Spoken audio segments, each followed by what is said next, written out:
இப்ப மேஷராசியோட பிறப்பின் கர்மா என்னமா? கொஞ்சம் அதிகமாக கஷ்டப்படுவாங்க. கஷ்டப்பட்டு மேலே வருவாங்க. அடுத்தவங்களுக்கு இவங்களோட வாழ்க்கை இந்த திருமணம் சார்ந்த விஷயங்கள், குழந்தை பாக்கியம் சார்ந்த விஷயங்கள் எல்லாம் எப்படி இருக்கு? குழந்தை பாக்கியம், ஆண் குழந்தை பெண் குழந்தை ரெண்டுமே இருக்கு. ஏன்னா குழந்தை இப்ப மேஷராசிக்காரர்களோட இந்த வாழ்க்கை முழுவதுமே இந்த தன வரவு, அதாவது பண வரவு அப்படிங்கிறது எப்படி இருக்கும்? தன வரவு அப்படின்றது அடுத்தவங்கள டிபெண்டிங்காக இருக்காது. ரொம்ப அதாவது உங்களோட வாழ்க்கை நல்லா இருக்கணும் அப்படின்னு சொன்னா இந்த ஒரு விஷயத்த மாத்திக்கிட்டா போதும். வாயிலேருந்து டப்புன்னு வர்ற வார்த்தை என்ன அப்படின்னு தெரியாம பேசுவோம்.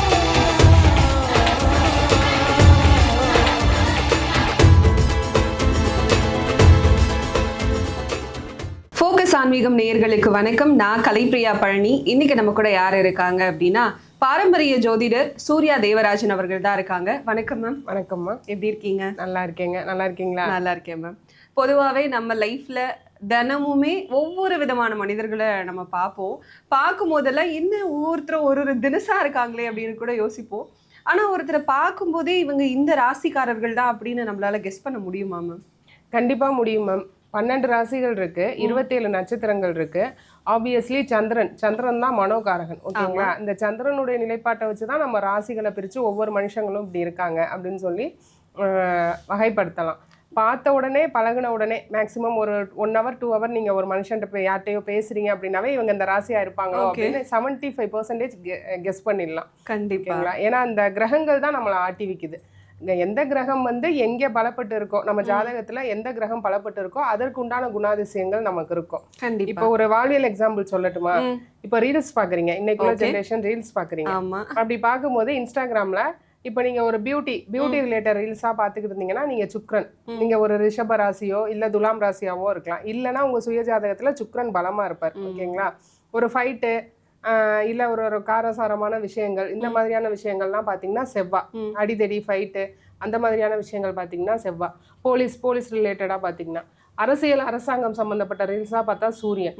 அது மாதிரி 9 கிரகமும் உங்களை ஒரு ஆன்மீகமா பார்த்துட்டு இருந்தீங்கன்னா கேது, குரு பகவானும் பலப்பட்டு இருப்பார். இல்ல நல்ல பேச்சாளர்கள், மேடை பேச்சாளர்களோட பேச்சை பாத்தீங்கன்னா இங்க குரு பலம். ஓகேங்களா?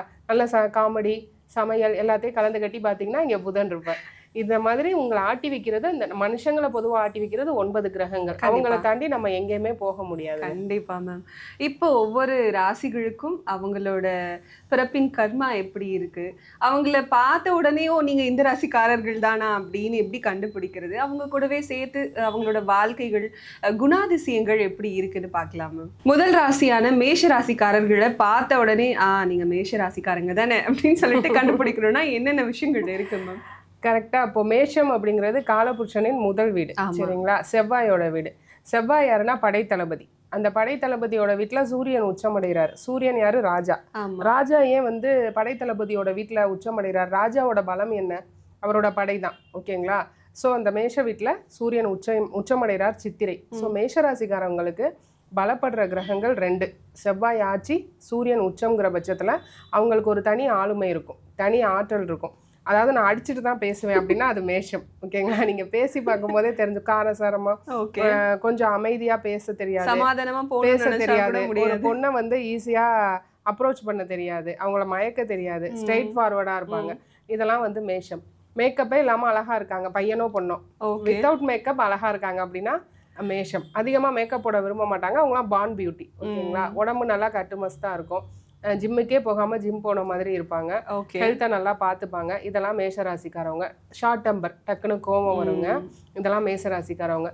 வெளியே பார்த்தா சிடுமூஞ்சியா இருக்காங்க, உள்ள பார்த்தா குழந்தை மனமா இருக்கு. இதெல்லாம் மேஷம். இதெல்லாம் மேஷத்தின் குணாதிசயம். கண்டிப்பா கண்டிப்பா மேம். இப்ப மேஷராசியோட பிறப்பின் கர்மா என்ன மேம்? மேஷராசிக்கு பிறப்பின் கர்மா என்னன்னா, அவங்களுடைய அறிவு அண்ட் ஆற்றல், நல்ல ஐடியாஸ் இருக்கும், நிறைய ஐடியாஸ் இருக்கும். ஆனா அதை தனக்காக பயன்படுத்த மாட்டாங்க. அது தெரிஞ்சே மற்றவங்களுக்கு யூட்டிலைஸ் ஆகுறது மேஷம். அதிகமா பயன்படுத்தப்படுபவர்கள் மேஷம். தெரிஞ்சே கொடுத்துட்டு வந்துருவாங்க. இருக்க சுத்தி உள்ள எல்லாருக்கும் நல்ல நல்ல ஐடியாஸ் இருக்கும், பிஸ்னஸ் ஐடியாஸ் இருக்கும். இல்லை ஒர்க் பண்றவங்களுக்கு அவங்க வேலையை கூட பார்க்காம அடுத்தவங்களுக்கு கைட் பண்றது, இதெல்லாம் மேஷம் பண்ணிட்டே இருப்பாங்க. ஆனா அவங்க வாழ்க்கையில முன்னேற எதுவும் பண்ண முடியாது. எப்பவுமே ஒரு கஷ்டம், கவலை, ஒரு பேக்ரவுண்ட் மியூசிக் மாதிரி இருக்கும். பெரியவங்களை ரொம்ப மதிப்பாங்க. தாத்தா பாட்டி அப்பா அம்மா மேலே ரொம்ப மரியாதை வச்சுருப்பாங்க. என்ன ஒரு மேஷராசிக்குன்னு உண்டான கொடுப்பனைனா, வீட்டில் வந்து ஒரு 4-5 பிள்ளையில ஒரு பிள்ளையாக பிறந்துட்டாங்கன்னா எல்லாரும் அவங்கள கவனித்து வளர்த்துருவாங்க. இது மேக்ஸிமம் செட் ஆகும். இல்லை நான் வந்து லோன்லியாக இருக்கேன் அப்படின்னு சொல்லலாம். அது ஒரு சில கிரக சேர்க்கைகள். இது பொது பலன். ஓகேங்களா? கண்டிப்பாக அந்த பிள்ளை, அது ஆண் பிள்ளையோ பெண் பிள்ளையோ, அது எல்லாராலையும் கவனிக்கப்பட்டு ரொம்ப செல்லமாக வளர்க்கப்படும் மேஷம். கொஞ்சம் அதிகமாக கஷ்டப்படுவாங்க. கஷ்டப்பட்டு மேலே வருவாங்க. அடுத்தவங்களை டிபெண்ட் பண்ண மாட்டாங்க. ரொம்ப டிபெண்ட் பண்ண மாட்டாங்க. தானே தனக்கு தெரிஞ்சது என்ன நடந்தாலும் நானே பார்த்துக்கிறேன்ற நிலையில. இப்போ ஒரு படைத்தளபதியோட மென்டாலிட்டி எப்படி இருக்கும்? நம்ம இந்த ஒரு போருக்கு போறீங்க, ஏதோ ஒரு விஷயம் பண்றீங்க அப்படின்னா அது வின் பண்ணணும். பின்னாடி போக மாட்டாங்க. மேஷம் வந்து நம்ம ஆடுன்னு சொல்றோம். ஆடு எப்படி விறுவிறுன்னு ஒரு மலை மேலே ஏறி நின்றுக்கும், கீழே இறங்கி வர்றதுக்கு தெரியாது, என்ன சத்தம் வரும். அது போல் இலக்கை நோக்கி வேகமாக போயிட்டே இருப்பாங்க. போய் நின்றுட்டு திரும்பி வர தெரியாது. அதுதான் வந்து மேஷம். ஓகேங்களா? ஆனால் அதை அச்சீவ் பண்ணணும் அப்படின்னு சொல்லி அதை நோக்கியே மைண்ட் செட் பண்ணி வேற எதையும் நினைக்காம குடும்பம், காதல், குழந்தைங்க அதுலலாம் ரொம்ப கான்சென்ட்ரேட் பண்ணாமல் கெரியர் ஓரியன்ட், அது போல ஓகே கோல் ஓரியன்ட், அதெல்லாம் வந்து மேஷம்ங்க. கண்டிப்பா இவ்ளோ விஷயங்கள் இருக்கு மேஷ ராசியை சுத்தி. ஒவ்வொரு ராசிக்கும் எல்லா கண்டிப்பா கண்டிப்பா மேம். இவங்களோட வாழ்க்கை, இந்த திருமணம் சார்ந்த விஷயங்கள், குழந்தை பாக்கியம் சார்ந்த விஷயங்கள் எல்லாம் எப்படி இருக்கு? குழந்தை பாக்கியம் ஆண் குழந்தை பெண் குழந்தை ரெண்டுக்குமே இருக்கு. ஏன்னா வந்து குழந்தை 5ஆம் அதிபதி, குழந்தைக்குன்னு சொல்லக்கூடிய பூர்வ புண்ணியாதிபதி, பஞ்சமாதிபதி, 5ஆம் அதிபதி லக்னத்தில் உச்சம். அப்படி இருக்கும்போது மோஸ்ட்லி மேசராசிக்காரவங்களுக்கு குழந்தைகளால பெருசா கஷ்டங்கள் இருக்காது. குழந்தைங்க ரொம்ப லவ் பண்ணுவாங்க. மேஷராசிக்காரவங்கள பிள்ளைங்க இப்ப இருக்க பிள்ளைங்கலாம் பேரண்ட்ஸை ரொம்ப லவ் பண்றது இல்ல. அவங்க ஒர்க்கு அது இதுன்னு. ஆனா மேஷத்துக்கு அந்த கொடுப்பனை இருக்குங்க. பிள்ளைங்களால மேஷம் வந்து என்னைக்குமே கஷ்டப்படாது. பிள்ளைங்களும் மேஷத்தின் மேல ரொம்ப அன்பு. இவங்களும் குழந்தைய நல்லா பார்த்துப்பாங்க. குழந்தை பாக்கியம் தடையலாங்க. இது பொது பலன். சுய ஜாதகத்தில் 5ஆம் அதிபதியோட நிலை, 5ஆம் பாவகம் எப்படி இருக்கு, பாவிகள் சேர்க்கை, குரு பகவான் எப்படி, இதெல்லாம் பார்த்து குழந்தைங்களுக்கு சொல்லலாம். திருமண வாழ்க்கை அப்படின்னு பார்த்தா 7ஆம் அதிபதி சுக்ரன். மேக்சிமம் சுக்ரன் சூரியனோட ஒட்டிகிட்டே தான் இருப்பார்.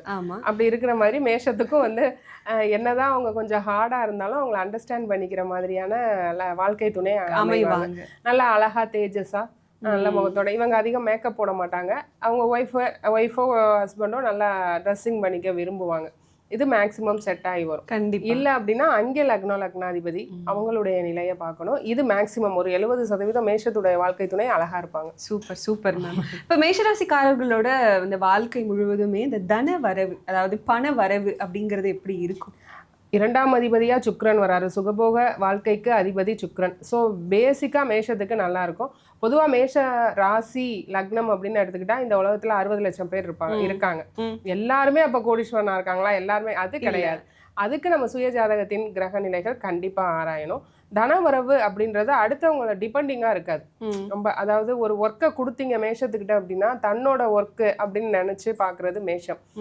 இப்ப நீங்க ஒரு கம்பெனி வச்சு நடத்துறீங்க, நீங்க இருந்து பார்க்க முடியல, உங்களுக்கு ஈக்குவலா ஒரு பர்சன் என்னுடைய ஜெராக்ஸ் இருந்து அந்த தொழிலை நடத்தணும்னா மேஷத்துக்கிட்ட தாராளமா ஹேண்ட் ஓவர் பண்ணலாம். இதுதான் உன் ஒர்க்கு அப்படின்னு சொன்னா அதுல அவங்களுடைய 100% கொடுக்கறது வந்து மேஷம் மட்டும்தான். சரிங்களா? கண்டிப்பா கொடுத்து அதை ரொம்ப பெரிய நிலை கொண்டு வந்துருவாங்க. அதுக்காக அவங்க எக்ஸ்ட்ரா பெனிஃபிட்ஸ் எதுவுமே எதிர்பார்க்காம கொடுத்த வேலையை கரெக்டா பண்றது மேஷம். ஸோ அவங்களுக்கு அதுக்கு உண்டான பலனை இறைவன் கொடுத்துருவார். கண்டிப்பா மேம். இப்போ மேஷராசிக்காரர்களுக்கு இவ்வளோ குணாதிசயங்கள் இருக்கு, நிறைய பாசிட்டிவான விஷயங்கள் கூட இருக்கு இல்லையா? ஆனா உங்களோட வாழ்க்கை நல்லா இருக்கணும் அப்படின்னு சொன்னா இந்த ஒரு விஷயத்த மாத்திக்கிட்டா போதும், இல்ல கஷ்டம்தான், இதை மாத்திக்கிட்டீங்கன்னா உங்களோட வாழ்க்கை ரொம்ப சிறப்பா இருக்கும்னு சொன்னா எந்த விஷயத்த மாத்திக்கலாம் மேஷராசி? எல்லாருக்குமே பாசிட்டிவ் மட்டும், எல்லாரும் நல்லவங்க எல்லாரும் கெட்டவங்கன்னு கிடையாது. எல்லா மனுஷங்களுக்கும் நெகட்டிவ் இருக்கு. மேஷத்துக்கு நெகட்டிவ்னா முன்கோபம், ஷார்ட் டெம்பர். சரிங்களா? முன்கோபம். வாயிலேருந்து டப்புன்னு வர்ற வார்த்தை என்ன அப்படின்னு தெரியாம பேசிடுவாங்க. பேசி முடிச்சு அவங்க ஆப்போனன்ட் வந்து ஹர்ட் ஆகவும் தான் ரியலைஸ் பண்ணுவாங்க. ஆனா அதுக்கப்புறம் இந்த வார்த்தையை பேசிட்டோம் அப்படின்னு திரும்ப போய் சாரி கேட்கவும் அவங்களுக்கு மனசு வராது. அது ஈகோன்னு சொல்ல முடியாது, மனசால வருத்தப்படுவாங்க. நம்ம பேசிட்டோம், இனி போய் நம்ம சாரி கேட்டு அதுல வாட் இஸ் த யூஸ் அப்படின்ற மாதிரி திங்க் பண்றது மேஷம். அதுக்கப்புறம் ஒரு சில மேஷ ராசிக்காரவங்க இப்போ ஒரு சிஸ்டர் பிரதரே இருக்காங்கன்னா, ஒரு சிஸ்டரை ஹர்ட் பண்ணிடுறாங்கன்னா திரும்ப தேடி போய் அவங்கள பார்த்து சாரி அப்படின்னு சொல்லி அவங்கள சமாதானப்படுத்தி அவங்க திட்டுனா வாங்கிக்கிட்டு அது போல வந்த மேஷம். ஏன்னா நம்ம தப்பு பண்ணிட்டோம் இல்லையா அப்படின்னு வர்ற மேஷ ராசி மக்கள் நிறையா நான் பார்த்துருக்கேன். ஆனால் மேஷம் மேக்சிமம் மனசுக்குள்ள வருத்தப்படும், வெளியே தெரிய வாயால அதை எக்ஸ்பிரஸ் பண்ண தெரியாது, நான் எக்ஸ்பிரசிவ். அதுதான் மேஷராசி. முன்கோபத்தை நிறுத்திக்கிட்டாலே போதும், உங்களோட வாழ்க்கை ரொம்ப சிறப்பா இருக்கும். கண்டிப்பா 12 ராசிகளுக்குமே உங்களோட பொதுவான வாழ்க்கை எப்படி இருக்கும், உங்களோட பிறப்பின் கர்மா இதாதான் இருக்கு. சில விஷயங்கள் நெகட்டிவா உங்ககிட்டயும் இருக்கு, நீங்க நல்லவங்க தான் இருந்தாலும் சில விஷயங்கள் நெகட்டிவா இருக்கு. அதை மாத்திக்கிட்டா உங்க வாழ்க்கை ரொம்ப சிறப்பா இருக்கும்னு சொல்லிட்டு ஒவ்வொரு ராசிக்கும் ரொம்ப டீட்டெயிலா சொல்லியிருக்கீங்க. ரொம்ப நன்றிமா. ரொம்ப நன்றிமா. வணக்கம்.